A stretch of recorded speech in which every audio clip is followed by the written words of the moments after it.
In today's video, I'm going to teach you how to generate images in Perplexity AI. By the end, you'll know exactly how to go from a simple idea to a downloadable AI image with just a few clicks. First, open your web browser and head to the Perplexity website. Sign into your account so your access and results are consistent across sessions. Being signed in also helps the site remember your activity and ensures the image tools appear as expected. Next, click into the search bar at the top and type your image prompt. You can write something straightforward like, "Generate an image of a cozy cottage in a snowy forest." The key is to be specific without overloading the prompt. Mention the subject, the setting, and any mood or style you want. Words like cozy, misty, or cinematic can guide the look, and adding time of day or season can help nail the atmosphere. If you have a particular style in mind, such as watercolor or photorealistic, include that too.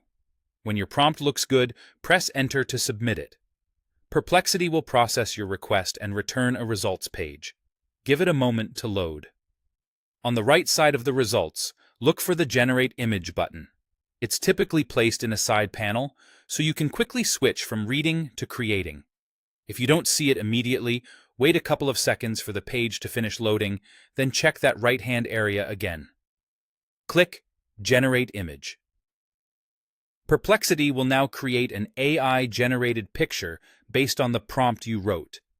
This can take a short while, so be patient. Once the image appears, take a close look.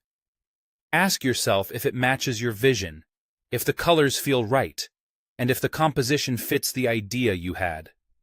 If the first result isn't quite what you wanted, click Regenerate. Each regeneration gives you a slightly different take while still following your original prompt. You can use this to explore variations in composition, lighting, or small stylistic differences without changing your text. If you notice something consistently off, consider refining your prompt for the next try by adjusting a word or two to better guide the output. When you're happy with the result, download it to your computer. Right-click the finished image and choose Save Image As. Select a folder you'll remember, give the file a clear name, and confirm the save. That's it. You've created and saved an AI image in Perplexity. Enjoy experimenting with new prompts and have fun bringing your ideas to life.